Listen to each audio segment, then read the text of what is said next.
YouTube, we're here with the ASW-28. I got some issues worked out, but I wanted to show you a new thing. We're going to go ahead and put this wing on, and then I actually am going to run this today on two 3S 2200 milliamp hour 60C packs from Turnigy Heavy Duty, and we're going to see how that balances out and how it does for performance.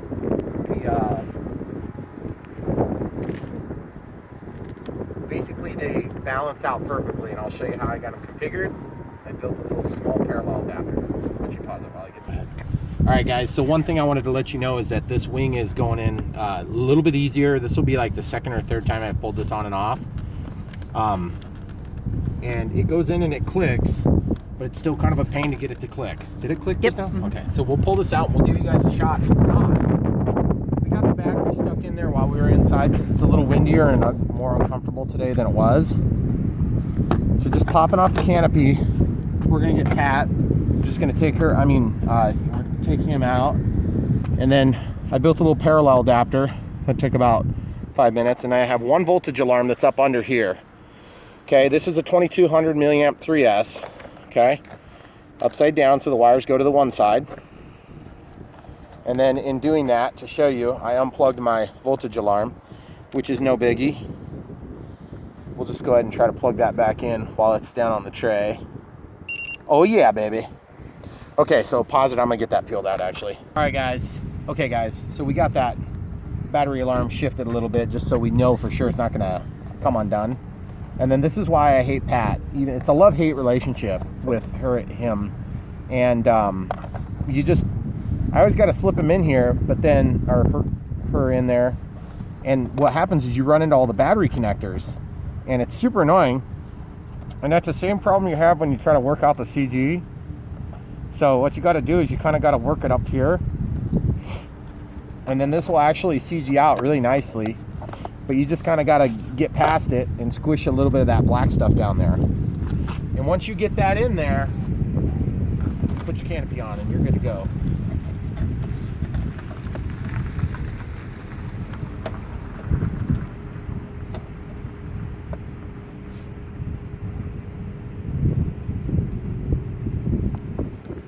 All right, so we got the canopy seated, and here in a second, we'll go ahead and do our control surface test.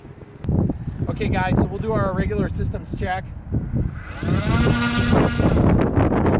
Throttle's working, tested. Stabilizer, up, right, left. Okay, everything's good there. Turned it down a little bit. Takeoff flaps, exaggerated flaps, crow, exaggerated crow. Okay, so we'll start on takeoff flaps. Throttle cuts off. Okay, the wind's coming here, so we're going to launch over here, and you stay where you are, and I'll launch that way.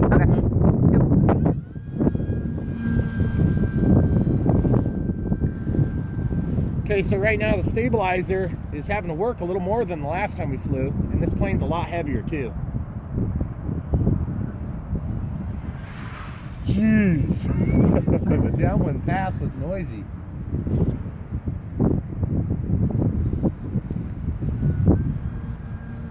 So now this is with 4,400 milliamps of power at 60C. The wings are a lot more bendy now, that's for sure. Takeoff flaps. Oh yeah, we programmed in a little bit more down elevator correction. A lot of turbulence there too, by the way, guys.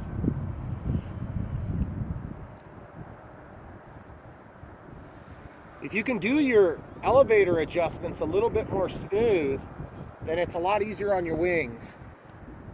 The rudder tie seems to have helped.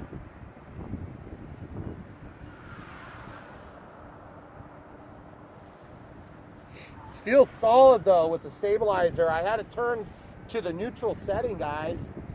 And now that I've turned it all the way up, it seems like it's helping quite a bit. Even though I have my master gain lower. Takeoff flaps, exaggerated, regular, exaggerated. Whoa! Holy crap, it like stopped. So obviously the wind is coming from this direction, so it's trying to vane me pretty bad, I think. The CG is way better this way, even though it's so heavy. It's very responsive in all axes. I think that might be helping a little bit with the stabilizer being turned up. I don't know which one's more critical. Okay, so we'll try some crow here. We're just glide right now. Takeoff flaps are on. We'll go into crow, full landing crow, out of the crow, and touchdown. All right, you want to pause it? We'll pick it back up. Oh, shit. Yep. Yeah. All right, guys, takeoff flaps.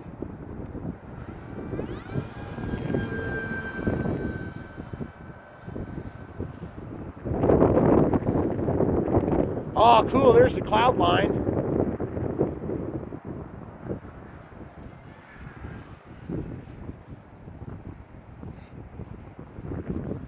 I wonder if I could slope off of these trees here. No, I'm serious. It's called dynamic soaring, where you slope off of objects that create draft or uplift.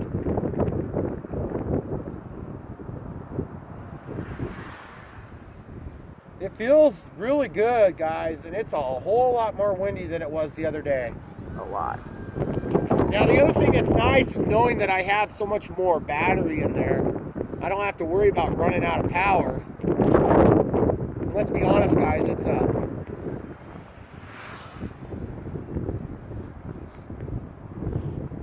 glider. It's a sailplane, you know?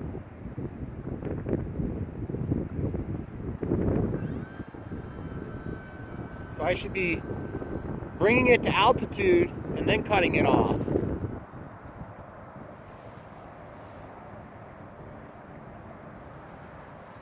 That's mostly rudder doing that, guys.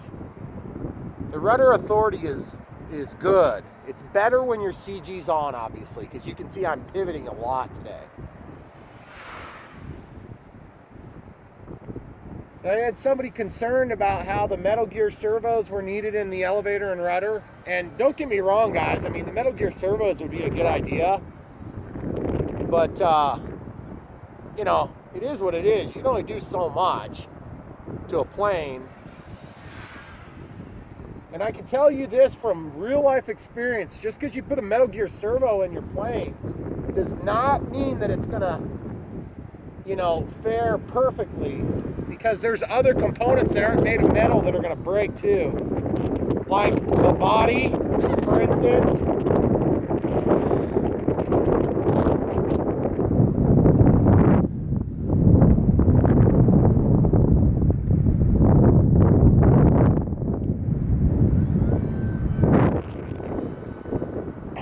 I don't like it when the wind is coming from this direction as much. It's a worse filming environment.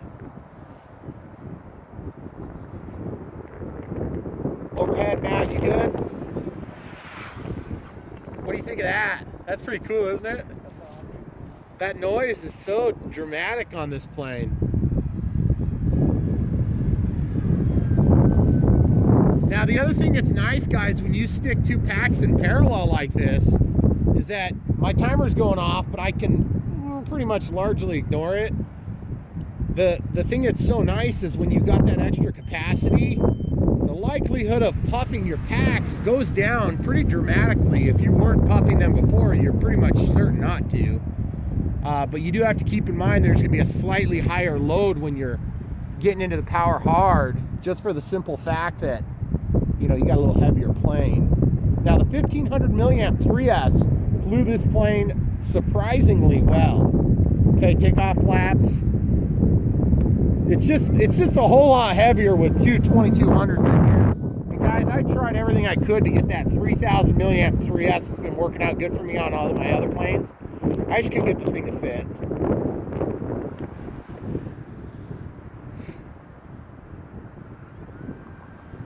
Now, the other thing I wanted to point out, if you guys hadn't already noticed, is just the lights. The lights I did on this plane are just so much better than they were last time. Okay, we're gonna go right in front here, hopefully. Okay. Or over the top since the wind. Oh. Whoa. Okay, guys, I might be doing an emergency landing here. Did you guys hear that? I heard it. Yeah. The motor did the Volantex fart. That's always exciting to hear. I assume that fart came from the ESC timing. Maybe it's just cheap Chinese windings. Hasn't done it yet. I think it's a good time for some inverted flight, you know? Why not? Okay, so we're gonna land it at our feet right now. You ready? Yep. Throttle. Takeoff flaps. Full setting. Landing flaps. All right, guys, I wanted to point something out to you. Do you see this thing here? That's a turd, and they're everywhere. Those geese, when you see me chasing geese, I'm sure there's like 4 of you out there like, oh no, geese are just pleasant creatures. Well, let me tell you something. Pleasant creatures don't crap everywhere. We're gonna fly somewhere.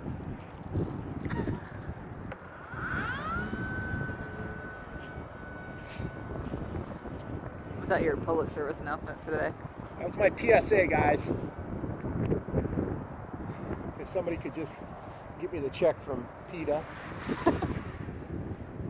Ethical treatment of vermin. Is that what you said they would send me the money? Yeah, I'm sure. Okay, full rudder, full elevator there. Man, it's so windy, I'm forced into this kind of the same routine, guys. Look at the wings win. Those wings are just everywhere. That's one thing I can tell you about that ASH with that built-up wing. Built-up balsa wing. You wouldn't see it wiggling as bad. It would wiggle at the wing root, but it wouldn't wiggle out there all the way down the length like this is. Okay, I'm landing. Hey, step back. A lot. Probe. Okay. That worked out pretty good. This wind kind of makes it seem like not such a big deal to be able to stop on a dime like that. But if you check this out, okay, so takeoff flaps, exaggerated, okay? Then we got crow, and we've got exaggerated crow, okay? That thing just stops. Like I can't do anything to get it here other than give it throttle. So one thing you might be able to take away from that experiment is that if you have a little bit of headwind, the excessive sized ailerons and flaps might be a moot point. You may not have to do that. The other thing is you're going to want to avoid landing in gigantic piles of crap so that you don't end up with like this crap region here. So, honey, could you wipe that off for me? I do that all the rest of my day. That one's on you. Is that what it is? You can take the goose poop. So guys, it's good. I like it. Check the link below. Head over to Banggood and get your very own. Alright guys, we're back with just a real quick tip at the end of this flight. Normally don't do this, but I wanted to add this little tidbit in here. We built this parallel charger, and that was something we did. We're going to have a quick follow-up video for that using 3 XT60s, and I'll show you how to build your very own. It's super easy to do, and I've got some plans for that in the future too. But wanted to show you on this servo wire set that goes in on the wing that I prefer to take off. Which wing is this? This would be the right wing. I just wanted to show you how I was dealing with the problem of having the wires like to kind of pull back out of the wing. And that's really annoying when you're going to put this thing together out in the field. So I'm just going to use a couple, 3 or 4 drips of glue, hot glue. And that'll hold that together. And then you can always peel that off later if you decide to do it different. And then you'll pull this about to where you want it. And then you're just going to do one little quick drip. You don't want to get too aggressive with it because that will melt your surface in there. And I found that if you do it right, you won't have any problems. And that'll kind of just brace that in there. The other trick is you can actually glue onto another thing and then use that to spread it, which works really nice. And the other thing that works really nice would be like a flat-bladed screwdriver. It's just a couple of drips of glue. The only problem is you get those stupid strings. You got to deal with that. Not the end of the world by any means. And then we're just going to push our tape back down. And next time we go to fly, we won't have to fight the wires kind of pulling out. Now, for whatever reason, the other wing doesn't have that problem. And I think it's because the servo for the flap is actually spatially the other direction. So you actually use up more of the spare length. So real quick tip for you there. Also real quick tip, wipe this thing down. You'll notice that mine came totally clean from the bird poop. The prop is doing okay, got a little bit of debris on there.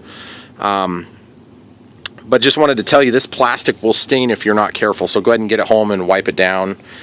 The composite ones are a little better for that because they're painted and just really smooth. So just wanted to let you know those couple of quick updates on this flight. It was super windy today. I think the 2200 milliamp hour 3S 60C packs times 2 might have been a little bit overkill on weight. The wings seem to be tolerating it okay, but I still think maybe it's a little too heavy. It's just much for this plane. The 1500 milliamp 3S seems to be the perfect size for this plane in terms of getting the CG right and in terms of keeping the plane docile. So if you're trying to slope soar, you may end up just doing a 2200 milliamp 3S up in the nose just to get it to be nose heavy, because a nose heavy plane on a slope is actually probably a good thing. So I mean, not crazy nose heavy, but you wanted it to be a little bit more stable. So that'll help you with your flight characteristics on a slope. That being said, guys, come back. We're going to upgrade to Metal Gear servos for both the elevator and the rudder, and come be part of that if you want. It shouldn't be too big of a deal. We're basically going to take the whole assembly off, disassemble it, put the two in. I'm guessing it'll be a 5-minute project, and since it's me doing it, it'll be like a 25-minute project, but you'll enjoy it, I'm sure. So come back for more, guys. Just want to give you that quick update. Thanks a lot for being a part of this experience. Thanks for watching. Don't forget to like and subscribe. Check the link below. Buy your very own today. This is a good plane. I would highly recommend it. It's also a lot of work, so don't expect it to be easy and out of the box. But you know what? Some of my best planes have been the most work, like this one. Anyway, thanks for watching, guys. Come back for more.